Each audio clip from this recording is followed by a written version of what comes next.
매일 성경과 함께하는 오늘의 큐티 시간입니다.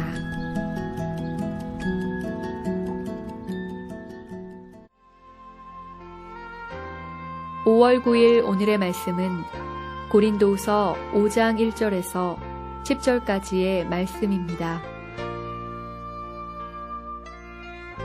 만일 땅에 있는 우리의 장막집이 무너지면 하나님께서 지으신 집 곧 손으로 지은 것이 아니요 하늘에 있는 영원한 집이 우리에게 있는 줄 아느니라. 참으로 우리가 여기 있어 탄식하며 하늘로부터 오는 우리 처소로 덧입기를 간절히 사모하노라. 이렇게 입음은 우리가 벗은 자들로 발견되지 않으려 함이라. 참으로 이 장막에 있는 우리가 짐진 것 같이 탄식하는 것은 벗고자 함이 아니요 오히려 덧입고자 함이니 죽을 것이 생명에 삼킨 바 되게 하려 함이라. 곧 이것을 우리에게 이루게 하시고 보증으로 성령을 우리에게 주신 이는 하나님이시니라. 그러므로 우리가 항상 담대하여 몸으로 있을 때에는 주와 따로 있는 줄을 아노니 이는 우리가 믿음으로 행하고 보는 것으로 행하지 아니함이로라. 우리가 담대하여 원하는 바는 차라리 몸을 떠나 주와 함께 있는 그것이라. 그런즉 우리는 몸으로 있든지 떠나든지 주를 기쁘시게 하는 자가 되기를 힘쓰노라. 이는 우리가 다 반드시 그리스도의 심판대 앞에 나타나게 되어 각각 선악간에 그 몸으로 행한 것을 따라 받으려 함이라. 사랑하는 매일성경 가족 여러분, 안녕하세요. 긴 겨울 끝에 하나님이 완연한 봄 날씨를 허락해 주셨습니다. 지난 겨울이 너무 길어서 봄의 생명이 더욱 고마운 아침입니다. 봄의 생명처럼 우리 삶이 주 안에서 새로워지길 소망합니다. 살든지 죽든지 어떤 상황에서라도 주의 거룩한 백성으로 바로 세워지길 소망합니다. 바울은 봄을 기다리는 사람처럼 하늘 생명으로 덧입기를 간절히 소망하고 있습니다. 4절을 한번 보십시오. 참으로 이 장막에 있는 우리가 짐진 것 같이 탄식하는 것은 벗고자 함이 아니요 오히려 덧입고자 함이니라 라고 말합니다. 여기에 나오는 장막은 우리의 육체를 상징합니다. 1절에도 땅에 있는 우리의 장막집이라고 표현되어 있는데 바로 그 장막집은 우리의 육체를 가리킵니다. 그런데 그 장막집에 사는 육체가 마치 무거운 짐을 진 사람처럼 힘들어하고 있다고 말합니다. 이는 아마도 육체의 한계를 말하는 것이기도 하며 그 한계를 벗어나서 영원한 자유를 누리고자 하는 소망의 표현이기도 할 것입니다. 이 말씀을 잘 해석하기 위해서는 당시 영육 이원론 세계관을 살펴볼 필요가 있습니다. 당시에 많은 사람들은 인간의 영혼은 선한 것이며 육체는 더럽고 악한 것이라고 생각했습니다. 인간의 본질은 영혼에 있으며 육체는 한시적으로 그 영혼을 가둬놓는 감옥과 같은 것이라고 생각했습니다.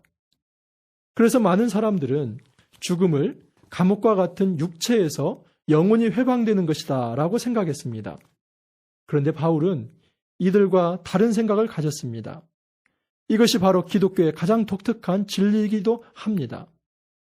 바울은 죽음이라고 하는 것이 영혼이 육체로부터 해방되는데 목적이 있는 것이 아니라 영혼이 새로운 육체를 입는 데 있다고 말을 합니다.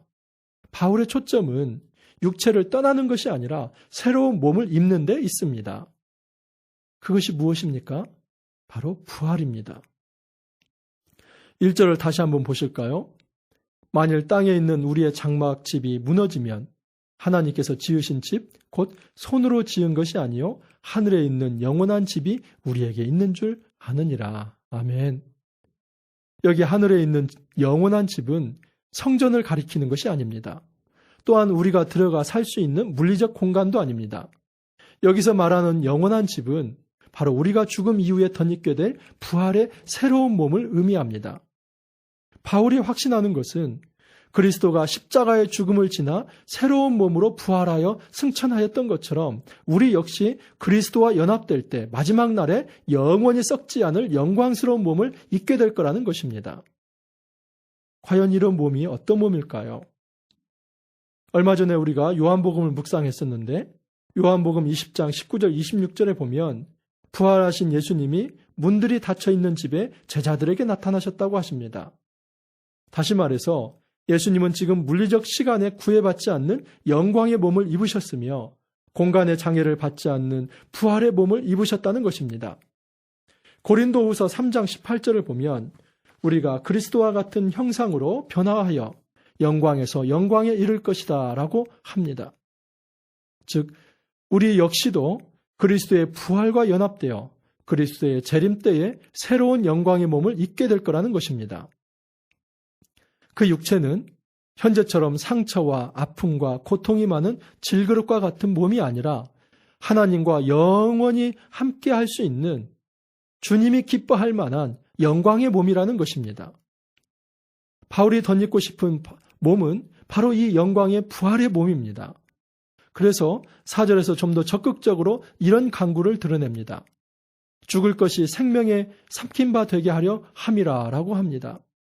즉 죽음을 생명으로 이기는 역사를 기대하고 있습니다. 기독교의 진리는 참으로 오묘한 역설의 진리입니다. 죽음에 초점이 있는 것이 아니라 그 죽음을 이겨낸 생명에 더 초점이 있습니다. 그리스도의 십자가가 우리에게 가치가 있고 소중한 것은 그리스도의 부활을 통해 사단이 쓰는 최대의 무기인 죽음이 끝장났기 때문입니다. 주님은 이 구원의 역사를 이루시기 위해 담담히 십자가를 받아들이셨고 하나님은 그 순종을 받으시고 하나님의 의를 이루시며 이 땅에 생명을 선물하셨습니다. 그러므로 기독교는 죽음으로 생명을 가져오는 부활의 진리를 담고 있습니다. 사랑하는 성도 여러분, 우리는 무엇을 바라보고 신앙생활을 하고 있습니까? 예수를 믿는 자로서 우리에게 맡겨진 작은 십자가를 지고 주를 따르는 것은 매우 중요한 일입니다. 하지만 그 고난을 내 힘으로 이겨내려 하며 발버둥 치고 끝난다면 우리는 신앙생활을 하는 것이 아니라 신념의 삶을 산 것입니다. 신앙과 신념은 다릅니다. 신앙은 십자가의 길을 걸을지라도 부활의 소망을 갖고 그 소망 때문에 고난을 견디는 것이지만 신념은 의지의 한국인처럼 내 열정과 내 능력과 내가 가진 의지로 고난을 극복해보려는 자기 의의 과시입니다. 고난은 우리의 의를 드러내는 수단이 아니라 그리스도의 부활로 나아가는 관문일 뿐입니다. 그래서 바울은 이런 고난의 길을 걸으면서 자신의 힘을 의지하지 않고 오직 성령님께 자신의 몸을 의탁합니다. 5절을 보십시오. 곧 이것을 우리에게 이루게 하시고 보증으로 성령을 우리에게 주신 이는 하나님이시니라. 우리 하나님은 성령을 통해 부활의 약속을 보증하십니다. 부활의 몸을 입는 것은 전적으로 하나님께 속한 일이기에 하나님은 이 땅에서 비록 우리가 육체를 입고 거하는 상황이라 할지라도 그 길을 성령을 통해 인도하실 거라는 것입니다. 6절 한번 보십시오. 이러므로 우리가 항상 담대하여 몸에 거할 때에는 주와 따로 거하는 줄을 아노니. 이 말은 우리가 예수를 믿고 연합되어 있다 할지라도 적어도 이 땅에서 살 때만큼은 주님과 육체로 떨어져 있을 수밖에 없다는 것입니다. 중요한 것은 비록 이렇게 육체로 떨어져 있다 할지라도 여전히 성령을 통해서 우리는 주님과 연합하여 한 몸을 이룰 수 있음을 확인하고 살 수 있다는 것입니다. 그리고 이런 그리스도와의 연합에 대해 구원의 경험이 있는 사람이 내세에 대해서도 주님의 부활의 몸을 입을 수 있다는 것을 말합니다. 사랑하는 성도 여러분, 우리 몸은 누구와 연합이 되어 있습니까? 우리 몸이 주님과 연합되어 있습니까? 우리가 주님과 연합되는 오직 한 가지 방법은 바로 믿음입니다. 7절을 보십시오. 이는 우리가 믿음으로 행하고 보는 것으로 하지 아니함이로라. 믿음으로 산다는 것은 비록 이 땅에서 당장 주님과 육체로 대면할 수는 없지만 그 보이지 않는 하나님의 약속을 성령을 통해서 기쁨으로 수납하는 것입니다. 믿음에 거하는 사람은 살든지 죽든지 인생의 삶과 죽음의 하등의 문제를 삼지 않습니다. 8절을 한번 보십시오. 우리가 담대하여 원하는 바는 차라리 몸을 떠나 주와 함께 있는 그것이라. 그런즉 우리 몸으로 있든지 떠나하든지 주를 기쁘시게 하는 자가 되기를 힘쓰노라.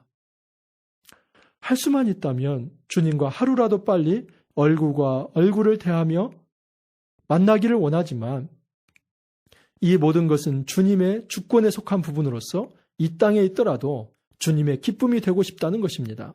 죽음이 가로막을 수 없는, 세상이 감당할 수 없는 믿음의 삶입니다.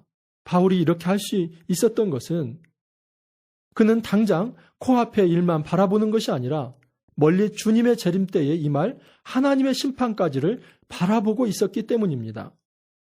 당시 고린도 성 중앙에 실제로 재판 자리가 있었습니다. 바울은 이것을 유비로 하면서 자신은 로마 황제의 재판을 두려워하는 것이 아니라 하나님의 심판의 날을 더 염두에 두고 산다는 것입니다.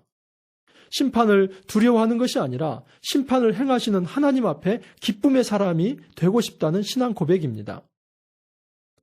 사랑하는 성도 여러분, 나는 오늘 무엇을 바라보고 살아가고 있습니까? 혹시 이 땅에서의 삶을 전부로 생각하지는 않습니까? 물론 이 땅에서의 삶도 우리에게 매우 중요합니다. 그런데 더 중요한 것은 살든지 죽든지 모든 삶과 죽음에 대한 주권을 주님께 두고 궁극적으로 부활의 영광을 주실 하나님을 바라보며 사는 삶의 자세입니다. 이런 믿음의 삶을 견지할 때 고난은 액땜해야만 하는 재수없는 사건이 아니라 그리스도의 보배를 더 영화롭게 할 만한 귀한 삶의 신앙의 이야기가 됩니다. 오늘 하루 우리 안에 성령을 통해 믿음으로 체험되는 거룩한 부활의 영광이 가득하길 간절히 기도합니다. 함께 기도하겠습니다. 하나님 아버지, 생명이 약동하는 이 거룩한 또 화사한 봄에 하나님의 말씀 앞에 엎드리게 하여 주시니 감사합니다. 봄의 생명처럼 말씀으로 우리의 삶을 새롭게 하여 주시며 우리의 의지와 열정이 아닌 성령의 능력으로 우리의 삶을 늘 새롭게 하여서 우리가 살든지 죽든지 어떠한 상황에서도 주의 거룩한 백성으로 살아갈 수 있도록 도와주옵소서. 감사하고 예수님 이름으로 기도하옵나이다. 아멘.